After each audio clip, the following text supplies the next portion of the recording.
Bonjour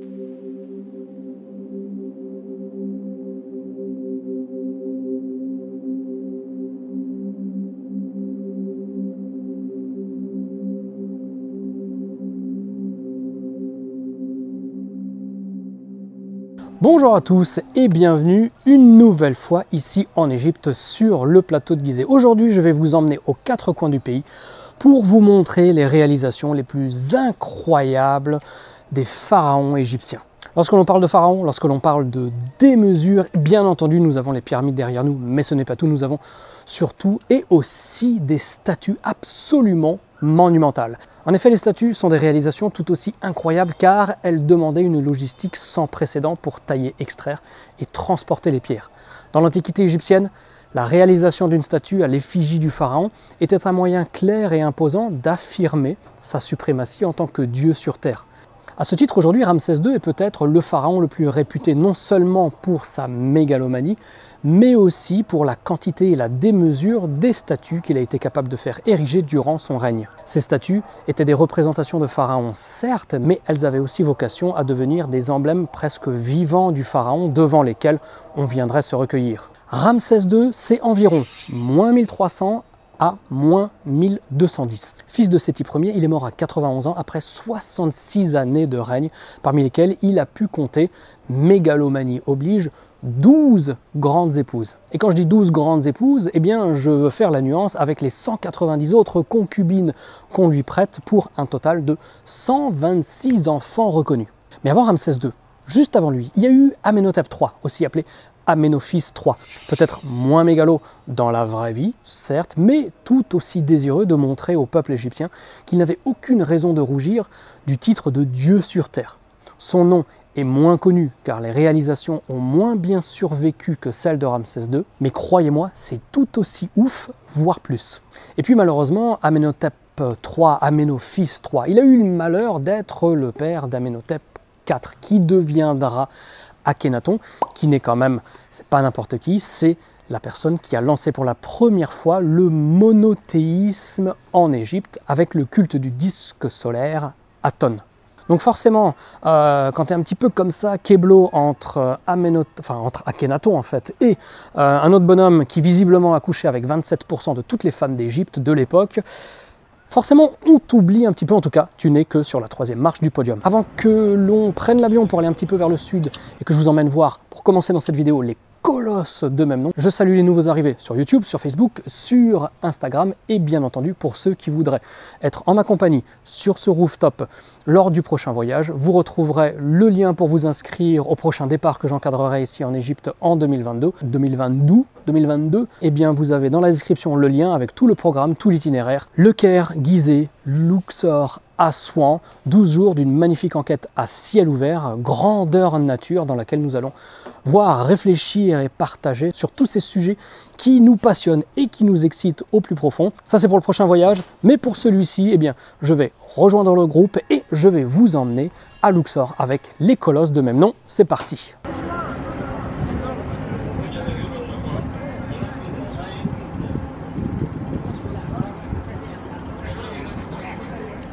Alors Amenhotep III, c'est aussi et évidemment les colosses de même nom qui se trouvent derrière moi sur la rive ouest de Luxor. Amenhotep III, il a fait ériger ces colosses devant un immense temple en position assise. Je précise évidemment position assise parce que vous allez voir un petit peu plus tard au temple de Karnak, nous allons parler de la plus grande statue jamais érigée en Égypte qui elle était en position debout. Donc ces statues derrière moi, d'ailleurs il y a le groupe qui est en train de prendre les jolies photos, les statues derrière moi sont bien en position assise et elles sont faites en deux blocs. On reviendra là-dessus dans un tout petit instant.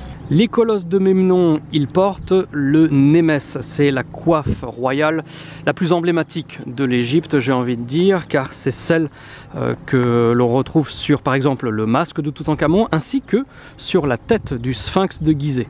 Les colosses de même nom, c'est 14 mètres de haut, on est vraiment dans la démesure tout à fait pharaonique et égyptienne, pour 750 à 800 tonnes pour la statue, socle exclu. Les socles sur lesquels il repose mesurent 10 mètres de long, enfin mesurés à l'origine 10 mètres de long pour 5 mètres de large et 4 mètres de hauteur. Et d'ailleurs quand on s'approche un tout petit peu, on voit les traces d'eau qui nous font comprendre jusqu'où montaient les crues du Nil à l'époque où il y en avait encore. D'ailleurs ça remonte à la deuxième moitié du XXe siècle, pas besoin de remonter à l'époque dynastique. Maintenant j'ai pris un tout petit peu de recul parce qu'effectivement, même s'il ne reste pas grand chose pour s'en rendre compte, au moins il y a d'autres colosses derrière, mais ceux qui nous intéressent, les deux colosses de même nom, à l'époque ils gardaient le pylône d'entrée d'un immense temple dédié à Amon et à Amenhotep III, Amenhotep, Amenophis, hein, vous savez, donc c'est la même chose. Et ce qu'on appelle pylône, c'est cette immense porte entourée d'un mur qui est encore plus immense que l'on trouve devant les temples. Je précise le terme parce que à Karnak, vous allez voir qu'on va en voir d'autres et qu'ils ont aussi leur importance dans la structure du temple et où nous allons retrouver d'autres statues absolument gigantesques. Ce sont les deux plus grosses statues encore en place en Égypte. Vous allez voir après au Remasseum et à Karnak qu'il y a des statues qui étaient plus grandes, mais elles sont détruites et les colosses de même nom sont les plus grandes qu'il nous reste aujourd'hui à visiter dans leur version quasiment intégrale, alors que on voit au genou du colosse la statue de sa femme Ti. Alors dans ce temple, il y avait d'autres colosses. Et lors du premier voyage que j'ai encadré, par exemple, ici, les travaux de fouilles commençaient à peine. Mais aujourd'hui, on peut voir un petit peu derrière, vous allez voir dans quelques secondes, l'extraordinaire travail des équipes sur place qui, entre autres, ont su reconstituer l'aspect global de ce temple totalement délirant, en commençant par le deuxième pylône, devant lequel se trouvaient deux autres colosses, toujours à l'effigie d'Amenhotep III. Ces deux colosses, ils étaient plus petits, avec entre guillemets seulement 450 tonnes pour 13 mètres de haut, socle compris, car ils ont par contre le mérite d'être des monolithes, c'est-à-dire que statue et socle ne font qu'un. Et les statues dont je parle, là, elles sont là-bas derrière, au fond.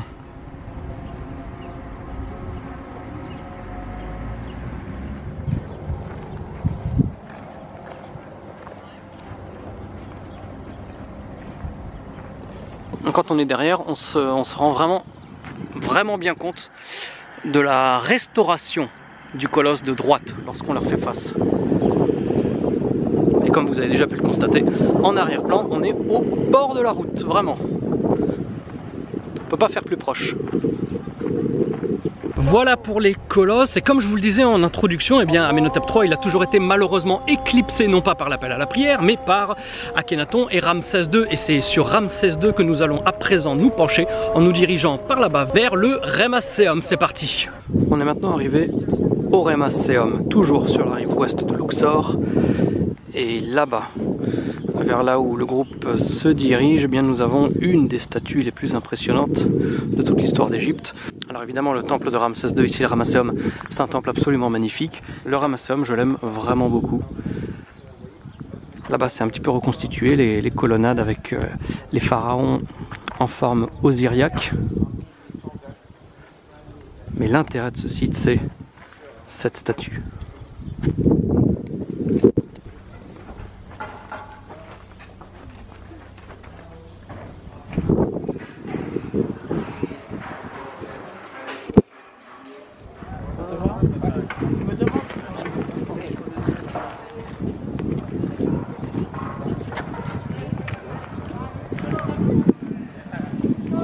Une fois de plus, vous pardonnerez l'impolitesse des lunettes de soleil, mais il est 13 h sur la rive ouest de Luxor, pendant que derrière moi, les ouvriers démontent tout ce qu'ils avaient construit pour l'incroyable célébration du 25 novembre dernier. Mais donc là, je me rapproche, regardez, je suis juste devant cette gigantesque statue, 800 tonnes, 14 mètres de haut, un seul bloc de granit. Pourquoi ce site? Pourquoi j'aime venir ici avec les groupes? Tout simplement, c'est parce que non seulement il est dans son jus, assez peu rénové, mais surtout parce que c'est l'une des plus grosses statues de toute l'Égypte ancienne que l'on peut littéralement toucher avec les yeux. On peut se rapprocher, attention pas que je me casse la binette. On peut littéralement, comme j'ai dit, la toucher avec les yeux, voir les hiéroglyphes, les cartouches, toucher ce granit incroyable. Et évidemment les amis, vous le voyez, cet énorme morceau, regardez peut-être avec une échelle avec un humain là-bas sur la gauche, ce morceau là c'est uniquement la tête jusqu'au coude et le haut des cuisses. Donc imaginez les proportions de cette statue, ces proportions qui sont à peu près les mêmes que celles des colosses de même nom. Et en parlant de proportions, Regardez, ça c'est mon petit truc préféré, c'est mon petit péché mignon ici en Égypte. C'est la rotule en fait, la rotule de cette statue sur laquelle on voit les restes des bouts des doigts qui étaient posés sur les genoux, sur le haut des cuisses. Une rotule. La plus grande statue jamais érigée en Égypte, elle se trouve ici à Karnak, devant ce qu'on appelle le 10e pylône. Le 10e pylône, c'est malheureusement un endroit très peu fréquenté car le public qui vient en groupe a souvent l'habitude et souvent contraint d'effectuer des visites au pas de course, ce qui l'empêche vraiment de découvrir les beautés cachées du temple de Karnak. Et en ce qui me concerne, je l'organise pour que nous arrivions à Karnak au moment le train arrive, au moment où les autres groupes repartent pour que nous puissions vraiment bien profiter des temples de Karnak.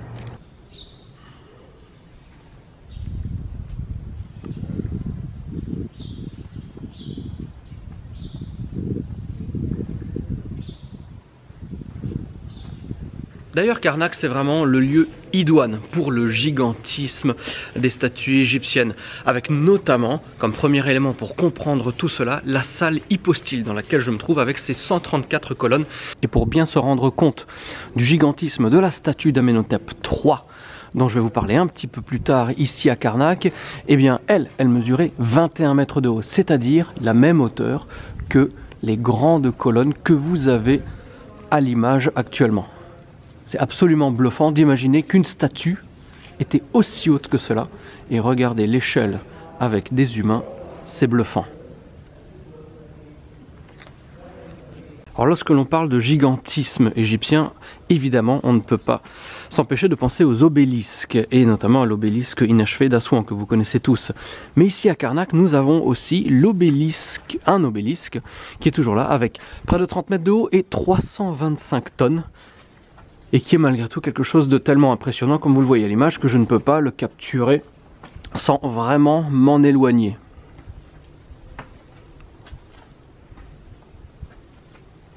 Donc c'est pas pour rien que Karnak est le temple le plus visité du pays et peut-être le plus impressionnant de tous. Donc le 10e pylône vers lequel je me dirige.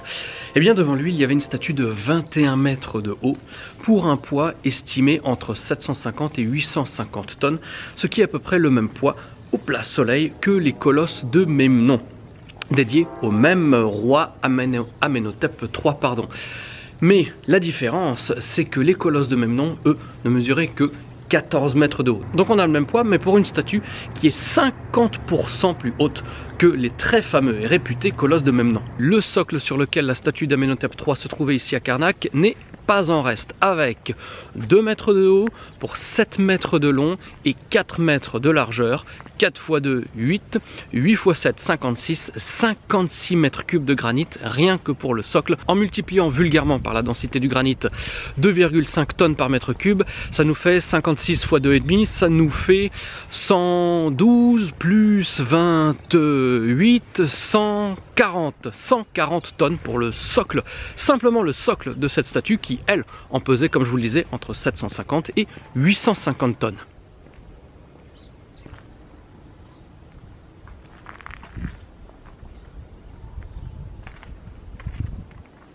Pour se rendre au 10e pylône, eh bien déjà on passe devant ce qu'on appelle le 8e pylône, donc l'avant-dernier. Et de l'autre côté de ce pylône, eh bien on trouve des petits colosses, ceux d'Amenophis I et de Thoutmôsis II. Et déjà là, vous allez voir les amis, on apprécie l'échelle des statues, même si elles ne sont évidemment en rien comparables avec ce qui nous attend 2 pylônes plus loin. Qui dit 8e pylône, dit 9e pylône qui est juste derrière moi. Et donc là, je vais me diriger vers le 10e. Si vous êtes des habitués des vidéos sur la chaîne, vous avez déjà probablement vu les vidéos consacrées au temple de Ramsès III sur la rive ouest, ici à Luxor, dans lequel nous voyons non seulement des formidables restes de peinture et de polychromie de l'époque dynastique, mais aussi d'incroyables portes.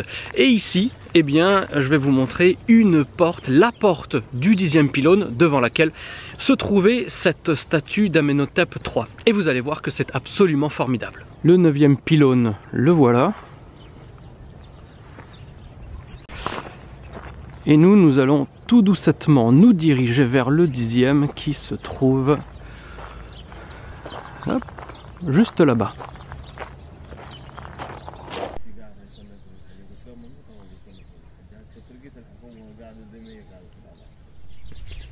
Aujourd'hui, il ne reste quasiment rien de cette statue d'Amenhotep III, si ce n'est quelques éléments qui se trouvent là-bas, des restes, des morceaux, dont un morceau extrêmement important qui va permettre à notre imaginaire de combler le vide créé par l'absence de cette statue. Je vais vous montrer, c'est incroyable. Vous vous souvenez de la rotule de Ramsès II au temple du Ramesséum dont je vous avais parlé, n'est-ce pas? Et bien ici c'est quasiment pareil. Il y a ce petit élément qui fait que, eh bien, on arrive à comprendre la proportion, les proportions gigantesques de cette statue.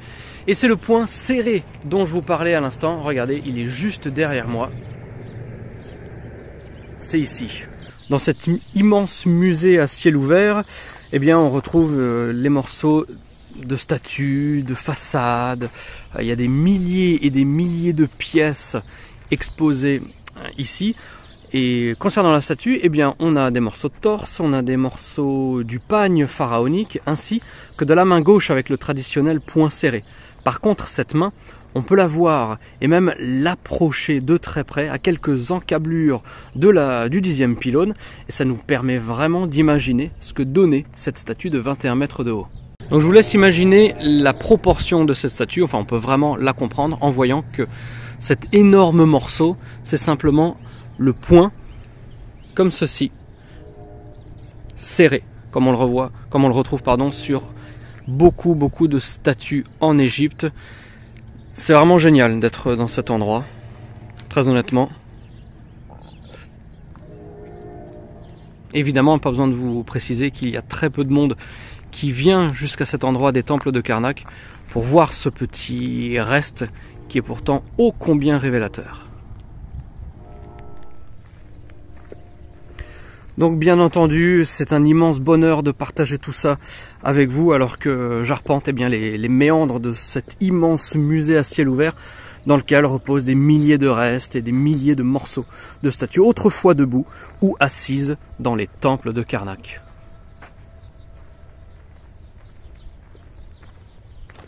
Voilà les amis, je profite d'être devant la façade du temple de Médine Abou, consacré et dédié au pharaon Ramsès III. J'espère que cette vidéo vous aura permis d'apprendre un petit peu plus sur l'Égypte, de découvrir peut-être certaines réalisations, certaines statues que vous ne connaissiez pas jusqu'à présent. En tout cas, j'espère que vous avez passé un bon moment en ma compagnie. Et alors que le soleil égyptien est sur le point de se coucher, eh bien comme toujours les amis, je vous donne rendez-vous pour la prochaine vidéo. D'ici là, portez-vous bien et surtout, n'oubliez pas de garder la passion. Ciao, ciao!